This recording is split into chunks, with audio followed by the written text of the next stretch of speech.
예, 감사합니다. 오순입니다. 저는 그 괴테의 파우스트를 가지고 늙어감이라는 모티브를 다뤄볼 건데요. 지금까지 발표하신 선생님들이 주로 이렇게 뭔가 인생의 지혜 같은 것들을 말씀해 주셨다면, 저는 사실 그 파우스트적인 것의 어떤 신화를 비판하는 차원에서 약간 파우스트를 비판하는 도구로서 이 늙어감이라고 하는 모티프를 가져와 봤습니다. 왜냐하면 파우스트는 잘 아시겠지만 죽을 때까지 열심히 일하는 사람이잖아요. 죽을 때까지 열심히 일하는 것이 문제 있음. 이렇게 결론을 가져가 보려고 합니다. 자, 읽겠습니다. 전통사회의 노인은 대접받는 존재였다. 그러나 현대사회로 넘어오면서 상황이 달라졌다. 흔히들 이렇게 생각하는 경향이 있지만 노년의 역사를 연구해온 역사학자들에 의하면 실상은 그와 다를 수 있다. 노인에 대한 사회 통념은 근대사회로 넘어오면서 좋아졌다는 것이다. 본고가 관심을 가지는 시기는 괴테가 살았던 18세기 및 19세기 초이다. 트로얀스키에 따르면 이 시기의 노년 이미지는 다음과 같이 드러난다. 18세기의 노년은 놀랄 만큼 다양한 전기를 통해 파악될 수 있다. 그것은 인구학과 사회 문제에서 종교와 과학, 미술과 문학을 포괄한다. 우리는 특정 장르와 생활상 내에서 어느 정도의 패턴, 즉 종교적인 것에서 세속적인 것으로, 운둔에서 운태로, 조롱의 문학에서 공경의 문학으로의 이행을 찾아낼 수 있다. 그러나 상당한 정도의 다양성 역시 존재했기에 일반화하기란 상당히 어렵다. 그럼에도 연장된 삶은 노인과 결부된 역할을 수행할 기회의 중대를 의미했다.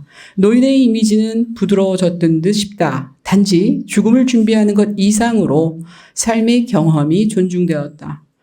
정치적, 경제적 변화가 사람들이 한 시대와 하나의 또래 집단을 자신과 동일시할 수 있는 세상의 도래를 알렸다. 소비 문화의 성장 역시 사람들이 특정 의복이나 경제 행위를, 이 잘 들리시나요? 괜찮으세요? 경제 행위를 특정 세대와 결부시키기 시작함을 의미했다. 추측컨대 정치에 종사한 사람들은 다른 사람들보다 시대적 변화를 더 의식했을 것이다. 19세기로 접어듦에 따라 유럽에서는 1790년대의 뒤이은 나폴레옹 전쟁의 경험이 시간의 흐름에 대한 인식을 자극했다. 혁명가들은 앙쉥 레짐이라는 말을 썼고 그 시대에 나이가 든 이들이 19세기에는 노인이 될 운명이었다. 위의 인용문처럼 18세기에는 젊은 세대로서 살았고 1790년대와 나폴레옹 전쟁 시기가 각별한 기억으로 남아있으며 19세기에 들어서서는 노인으로 살았던 작가가 괴테다. 청년기였던 18세기에는 기성세대에 대한 반항과 동일시대는 질풍노도 운동을 이끌었고 19세기에는 해방전쟁에 참여했던 젊은 세대로부터 기성세대라고 비난받았던 작가이기도 하다. 생애 주기에 대한 의식도 강해서 인생은 10년 주기로 그 의미가 달라지므로 과거의 가치관에 오랫동안 매달릴 필요가 없다거나 결혼은 5년 주기로 갱신해야 한다는 식의 당시로선 파격적인 주장들을 소설 속에 등장시키기도 했다. 트로얀스키의 지적대로 노인으로서의 삶의 경험이 존중되고 코호트와 같은 세대별 독립의식이 두드러지고 생애 주기의 흐름이 시대사적 경험과 연동됨으로써 노인들은 노인 세대로서의 자의식을 보다 적극적으로 의식하게 된 시대가 괴테 시대라고 할 수 있다면 이러한 시대사적 특성을 파우스트에도 적용시켜 볼 수 있지 않을까. 이러한 문제의식이 본고의 출발점입니다. 파우스트는 괴테가 20대이던 1770년대에 시작해서 괴테가 80대이던 1830년대까지 집필된 작품이므로 청년기에서 노년기에 걸친 생애 주기의 변화가 창작 과정에 어떤 식으로 반영되는지를 비교 검토해 볼 수가 있기 때문이다. 본고는 늙음의 이미지가 이 작품의 집필식에 따라 어떤 양상으로 달라지는지를 중심으로 살펴보고자 한다. 특히 중점적으로 살펴보려고 하는 주제들은 다음과 같다. 제1부 마녀의 주방에서 전개되는 회춘의 비법과 생물학적 노화의 문제. 제2부 제2막에서 학사, 그러니까 바칼라우레우스라고 저는 번역을 많이 합니다만 바칼라우레우스를 통해 드러나는 세대 갈등의 문제. 제2부 제5막에서 펼쳐지는 파우스트와 근심의 대결. 그러니까 이런 것들을 앞으로 이제 2, 3, 4장에서 다룰 거고요. 2장입니다. 제1부 마녀의 주방에서 펼쳐지는 회춘의 비법에 대해서 그 괴테시대의 그 생물학적 노화가 어떻게 다루어졌는가 하는 것과 연관시켜서 설명을 드려보고자 합니다. 파우스트는 학문에 몰두하다가 인식의 한계를 느끼며 좌절하는 노학자다. 와 같은 문장은 파우스트 해설서 등에서 흔히 볼 수 있는 문장 유형이다. 그런데 이 노학자가 구체적으로 얼마나 늙은 학자인지는 해석자에 따라 의견이 분분하다. 주요 견해는 파우스트가 50대라는 설과 30대라는 설로 나뉜다. 예컨대 파우스트가 밤장면에서 하는 독백에 따르면 꽤 오랫동안 다양한 학문 분야를 섭렵해왔고 여전히 지적 능력은 우수한 것으로 보인다는 면에서 50대라는 가설이 설득력이 있어 보인다. 마녀의 주방 장면에서 파우스트가 마녀의 영향을 가리키며 저 약을 먹으면 내 몸이 30년이나 젊어진다는 건가? 라고 묻는 장면도 50대설을 뒷받침한다. 50대에서 30년 젊어지면 20대 청년의 몸으로 돌아갈 것이기 때문이다. 그런데 괴테가 20대에 썼던 초급 파우스트에서는 마녀의 주방 장면이 없다. 따라서 파우스트가 회춘하는 모티브도 배제된다. 그렇다면 파우스트는 50대의 모습으로 14살 남짓한 그레텐과 정원에서 숨바꼭질을 하며 연애하는 것이라고 봐야 할까? 초급 파우스트에 관한 한 30대의 젊은 교수 이미지가 전체 내용에 더 부합한다. 여기서도 파우스트는 인식의 한계를 논하지만 캐캐묵은 옛날 책들로 가득한 비좁은 연구실에 갇혀 지내는 것이 갑갑하다는 내용이 주된 것이고 딱히 노학자 특유의 풍모라고 봐야 할 대목은 거의 없다. 오히려 이때의 파우스트는 악마보다도 그러니까 메피스토보다도 더 적극적으로 일탈에 몰입한다.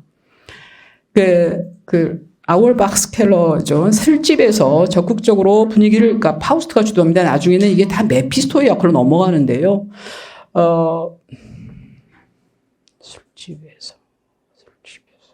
분위기를 주도하고 술꾼들을 데리고 놀며 술꾼들이 자기들만 아는 은어를 써가며 파우스트를 시험하자 바로 맞받아칠 정도로 젊음을 과시한다. 그레첸을 유혹하는 데 거리낌이 없고 육체적 욕망도 노골적으로 드러냄으로써 악마인 메피스토조차 놀랄 지경이 된다. 한때는 학문에 몰두하고 유능한 학자로서 두각을 떨쳤으나 어쩐 일인지 일탈에 빠져 헤매는 젊은 교수의 이미지에 가까운 것이 초급 파우스트의 파우스트다. 20대의 청년 괴테가 보기에는 교수라는 것만으로도 기성세대였을 것이므로 30대와 50대의 차이는 중요한 문제가 아니었을 수도 있다. 게다가 이 작품의 배경이 되는 중세의 관점에서 보면 20세의 교수가 되는 것도 드문 일은 아니기 때문에 지금의 관점에서 볼 때는 젊은 파우스트가 더 자연스러울 수도 있을 것이다. 그렇다면 파우스트는 언제부터 늙음의 징후들을 보여줄까? 이 작품의 성립사를 따라가 보기로 하자. 먼저 30대 후반의 괴테가 집필했던 게 다 수정 과정들입니다. 집필했던 파우스트 단편에서 가장 두드러진 변화는 마녀의 주방과 숲과 동물 장면이 추가되었다는 것이다. 이 장면들의 공통점은 육체적 욕망에 대한 주인공의 고민과 연관된다는 것이다. 이때 괴테의 나이는 37으로 괴테 자신의 표현을 빌면 더 이상 젊지 않은 나이였다. 이에 따라 작품 속의 파우스트도 30년 정도를 젊게 만들어야 하는 나이로 설정되었을 것으로 보인다. 젊은 파우스트도 이제 늙어가고 있는 것이다. 잡다한 재료들을 잔뜩 집어넣고 푹 고아서 강장제 내지 최음제를 만들어내는 일은 전통적으로 특히 16세기 이후에 연금술사들의 업종이었고 약방과 부엌의 경계가 모호했던 탓에 여성들도 많이 참여할 수 있었다고 한다. 이상한 주문을 외우며 영약을 끓이는 마녀의 모습에도 이러한 연금술의 전통이 보이기는 하지만 파우스트가 보기에는 꿀꿀이 죽에 불과하다. 파우스트가 불신감을 반복적으로 드러내자 메피스토가 이번에는 보다 자연스럽고 보다 건강하게 젊어지는 비법을 소개한다. 괴테 시대에 의사로 활동했고 괴테의 주치의였습니다. 오늘날에도 마크로바이오틱 또는 마크로비오틱스의 창시자로 알려진 크리스토프 빌헬름 후펠란트의 자연요법을 따르고 있는 것이다. 메피스토의 제안입니다. 당장 밭으로 나가서 마녀의 영향을 먹을 것도 없이 당장 밭으로 나가서 곡괭이질을 하고 땅을 갈기 시작하게. 자네의 몸과 모든 감각이 매우 제한된 영역 안에 머물도록 하고 순수한 음식만 먹도록 하게. 가축이 입장이 되어 가축과 함께 살고 곡식을 거두는 밭에 직접 거름을 주는 것도 기꺼이 해야 하네. 그렇게만 한다면 장담컨대 그것이야말로 자네가 80이 되어도 자네를 젊게 만들어줄 최선의 요법이라네.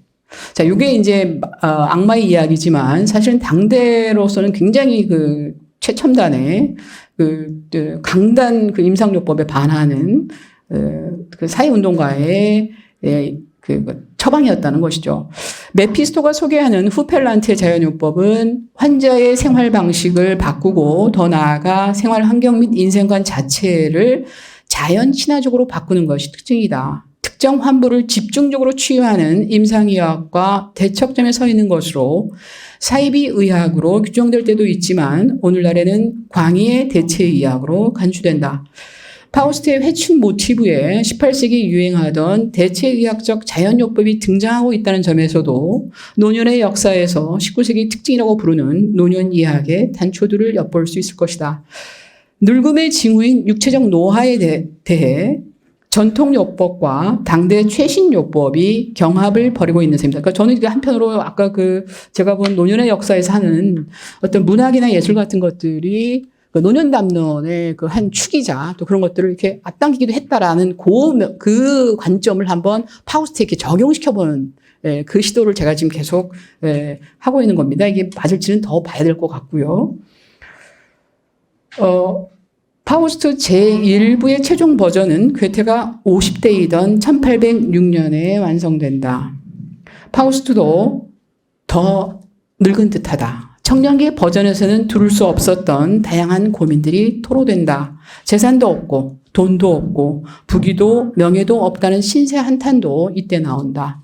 늙음이라는 주제와 관련해서 보자면 이 시기의 결정적인 변화는 근심의 모티프가 등장하고 있다는 점이다. 근심이 마음속 깊은 곳에 등지를 틀어 남모를 고통을 일으키고 불안하게 서성이며 우리의 즐거움과 인식을 방해한다. 그러니까 정말 청년기에 파우스트는 생각하지 않았을 그런 얘기들을 지금 하고 있는 것이죠. 근심은 늘 새로운 가면을 쓰고 나타난다. 때로는 집과 농장으로 나타나고 때로는 아내와 아이들로 나타나며 불로, 물로, 단도와 독약으로 나타나기도 한다.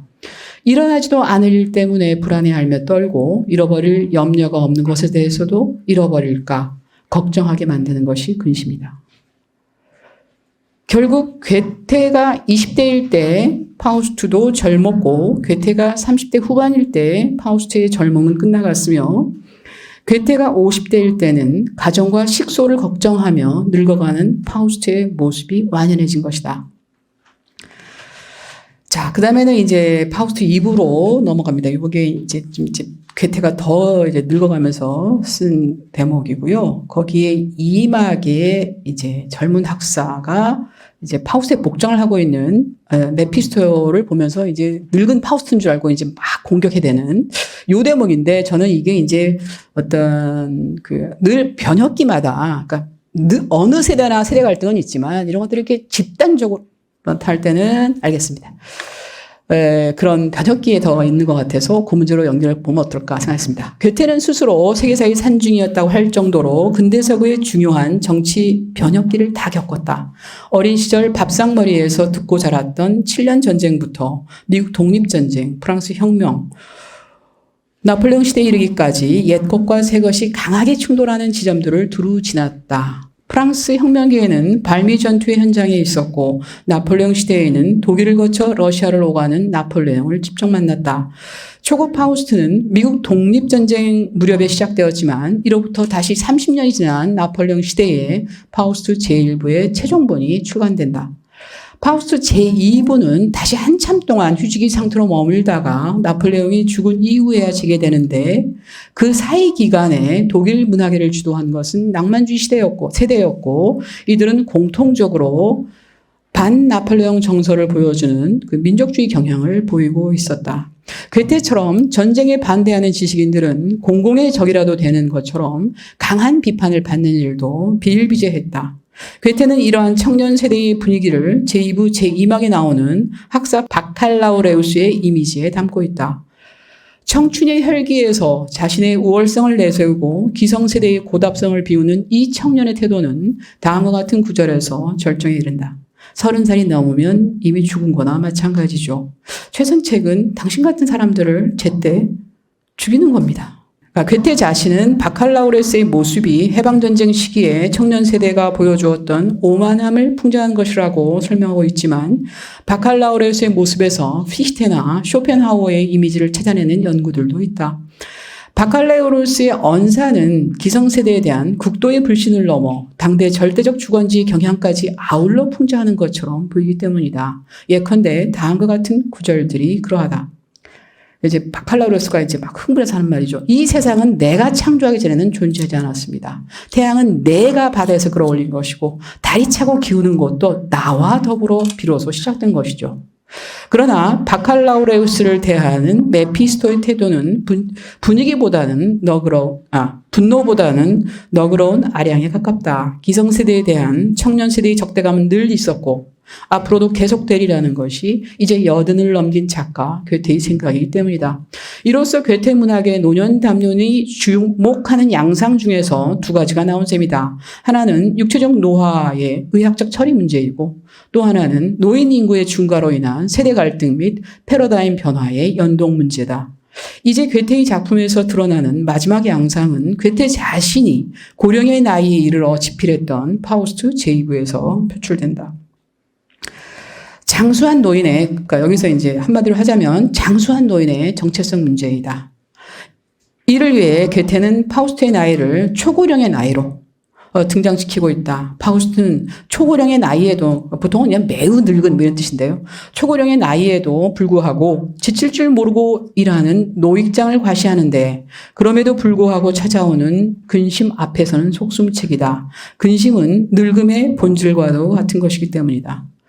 이제 파우스트적인 것에 주목할 때 가장 덜 이야기하는 것이 이제 이 근심의 이야기인데요. 저는 오늘 그 근심의 그 포지션을 좀 더 강화해 보려는 의도에서 좀 강조하고 있습니다. 스며드는 근심과 파우스트의 그 대결입니다. 파우스트 제2부는 괴테가 70대 후반부터 시작해서, 그러니까 76세 시작해서 죽기 직전까지 작업하며 만들어낸 산물이다. 괴테는 제2부를 1막부터 차례차례 써내려가지 않았다. 제2부에서 가장 중요한 3막과 5막을 먼저 완성해 놓고 3막과 5막을 보완하는 차원에서 1막, 2막, 그리고 4막을 썼다. 이러한 성립사가 시사하는 것은 두 가지다. 하나는 파우스트 중에서도 특히 제2부의 제3막과 5막이 작품 전체의 핵심을 이룰 수 있다는 것이고 또 하나는 괴테 스스로도 이제는 언제 다가올지 모르는 죽음을 의식하고 있었다는 것이다. 그러니까 급한 것부터 먼저 쓰는 제2부 제5막의 파우스트는 100세이다. 죽음에 임박한, 그러니까 괴테의 말로 빌면 그렇습니다. 죽음에 임박한 나이지만 파우스트는 자신의 죽음을 생각하지 않는다. 메피스토는 이미 파우스트의 묘지까지 준비하고 있는데 파우스트 자신은 운하 사업을 마무리하느라 정신이 없다가 현장에서 쓰러져 죽는다. 이러한 파우스트의 이미지는 죽는 순간까지 자기 일에 매진하는 파우스트적 특성을 강화하고 이는 다시 파우스트의 죽음을 구원의 가능성과 연관시키도록 만든다. 이처럼 독자들의 관심이 구원의 문제로 이동함으로써 파우스트가 100세의 고령자라는 사실은 부차적인 문제처럼 된다. 이와 더불어 파우스트의 마지막 행로에서 중요한 역할을 차지하는 근심의 의미도 상대화된다. 결과적으로 파우스트의 늙음은 파우스트적 노력과 구원에 묻혀 제대로 된 대접을 받지 못하게 되는 것이다. 그래서 이제 해석사에서 많이 주목받지 못해온 주제이기도 합니다. 그러나 앞서 파우스트 성립사에서 보았던 것처럼 저자인 괴테가 늙어갈수록 주인공 파우스트의 늙음도 중요해지고 늙어가는 파우스트를 가장 잘 드러내주는 표징이 바로 어느새 스며드는 근심이다. 기존의 연구가 파우스트의 노력을 중시하는 관점에서 근심의 의미를 평가해 왔다면 본고에서는 늙음과 근심의 프리즘으로 파우스트의 노력을 재평가해보고자 하는 것이다.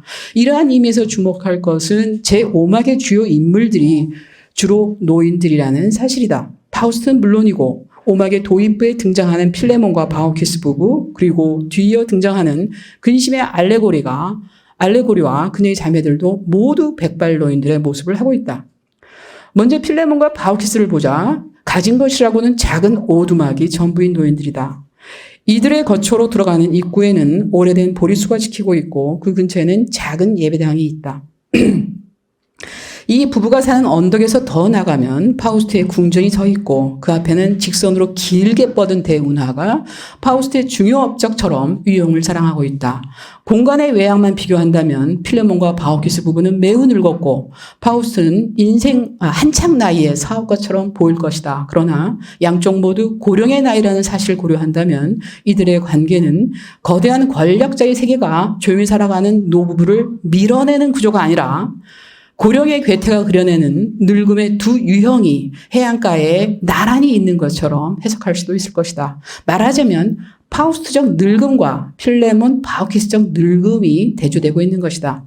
가령 필레몬 부부는 자연 속에서 늙어가는 모습을 보여주고 파우스트는 인공적 문명 속에서 늙어가는 모습을 보여준다고 할 수도 있을 것이다. 이들의 공간을 더 자세히 비교해보면 필레몬 부부의 공간이 파우스트의 궁전보다 뒤쪽에 있고 높이는 더 높은 것으로 보인다. 필레몬의 세계는 파우스트보다 왜소해 보이지만 사실은 더 높이 있고 더 멀리 볼 수 있는 세계다. 예배당에서 종소리가 들려올 때마다 파우스트가 격하게 짜증을 내는 것도 이 때문이다. 작은 예배당의 종소리는 거대한 파우스트의 세계가 보지 못하는 차원을 보여줄 수 있는 것이다. 필레몬과 바우키스는 여러모로 파우스트적 세계와 대척점을 이루면서 파우스트에게 본질적으로 결여되거나 잊혀져 온 것이 무엇인지 상기시키는 역할을 한다. 파우스트에게는 당연히 눈의 가시와 같은 이 존재들은 결국 메피스토 일행에 의해 제거된다. 그러나 필레몬 부가 죽은 후에도 늙음의 유형학은 계속되는데 이번에는 늙은 노파의 모습으로 늙음이 재현된다. 이들의 이름은 부조, 빛, 근심, 공공이다. 인간이 늙어가는 양상을 알레고리로 표현하고 있는 것이다. 젊었을 때 풍족하던 사람도 늙으면 뭔가가 부족하게 된다. 그러다 보면 빛도 생기고 빛이 생기면 근심도 늘어난다. 그리고 결국에는 삶 자체가 쪼들리며 공공해진다. 이러한 삶의 귀결이 무엇인지는 분명하다. 내 노파의 뒤를 따라 저 멀리서 그들의 오라비인 죽음이 따라오고 있기 때문이다. 그러나 파우스트는 비록 늙기는 했어도 물질적으로는 부족함이 없는 부자다. 이 사실을 확인한 부족의 알레고리는 다시 물러가지 않을 수 없다. 그래서 첫 번째 자매는 물러가고요. 부자인 파우스트는 빚을 질 필요도 없다. 따라서 빚이라는 이름의 노파도 물러간다. 그러므로 당연히 공궁과도 거리가 멀다. 결국 공궁의 알레고리도 물러간다. 그러나 아무리 물질적으로 부족한 게 없더라도 근심은 생기기 마련이다. 파우스트의 궁성은 굳건하게 잠겨 있지만 근심은 그 굳건한 자물쇠의 작은 구멍을 통해서도 그 궁성 안으로 스며든다. 드디어 파우스트도 근심을 마주하게 되지만 파우스트는 여전히 근심의 존재를 인정하지 않는다. 파우스트가 끝끝내 근심을 거부하자 근심은 파우스트의 눈가에 입김을 불어넣어 파우스트의 눈이 멀게 만든다. 눈이 멀지 않고서야 아무런 근심 걱정 없이 바라보기 힘든 것이 이 세상의 모습이기 때문이다. 근심과의 논쟁 속에서 저 유명한 파우스트의 독백이 생겨난다. 파우스트는 스스로를 줄기차게 이 세상을 내달리는 존재로 규정한다. 평생을 쉬지 않고 내달려온 파우스트의 이미지도 근심과의 관계라는 맥락 속에서 본다면 완전히 긍정적인 것만으로 해석하긴 어려울 수도 있다. 나이가 들수록 점점 더 내면으로 파고 들어오는 근심을 뿌리치기 위해 파우스트가 안간 힘을 쓰고 있는 것으로 해석할 수도 있기 때문이다. 근심의 본질은 망설임이다. 근심에 사로잡힌 사람은, 그러니까 여기서 묘사되고 있는 근심의 모습입니다. 사람은 파우스트처럼 계속 내달리지 못한다. 앞으로 나가는 대신에 왔다 갔다를 반복할 뿐이다. 삶 일반의 태도와 관련시킨다면 소소한 것에 얽매여 쓸데없는 걱정들을 하면서 특별한 업적 없이 살아가는 것, 이것이 근심의 본질이고 노년의 상태다. 파우스는 바로 이러한 노년의 모습에 저항하는 것이다. 그는 죽는 순간까지 내달린다. 그가 원하는 목표를 획득했는가 보다는 그가 쉬지 않고 달리고 있다는 사실이 더 중요한 비중을 차지한다. 파우스는 무조건 내달리는 존재다. 이러한 강박적 내달리기야말로 파우스트가 근심으로 표현되는 늙음을 거부하는 방법인 것이다. 파우스트적 인간에게 근심은 멈추는 것이고 멈추는 것은 곧 죽는 것이기 때문이다. 결론입니다. 본고는 늙어가는 파우스트의 모습을 통해 괴테의 문학이 나이듦에 대한 시대의 담론을 어떤 식으로 반영하고 있는지, 그리고 이를 통해 괴테 자신의 노년 담론이 어떻게 재구성되고 있는지 살펴보았다. 이에 따르면 나이듦의 문제는 육체의 문제와 사회적 인정의 문제, 그리고 노년 자신들이 구성해내는 새로운 정체성의 담론으로 구성되는 것이다. 괴테는 파우스트의 늙어가는 모습에 집중하고 있지만 괴테 자신의 노년관이 파우스트의 그것과 반드시 일치하는 것은 아니다. 괴테의 노년관은 파우스트에 비할 때 덜 관념적이고 더 현실적이다. 그에 따르면 늙는 것은 재주가 아니다. 늙음을 견디는 것이 재주이다. 이 명제를 조금 더 구체적으로 표현하면 다음과 같다.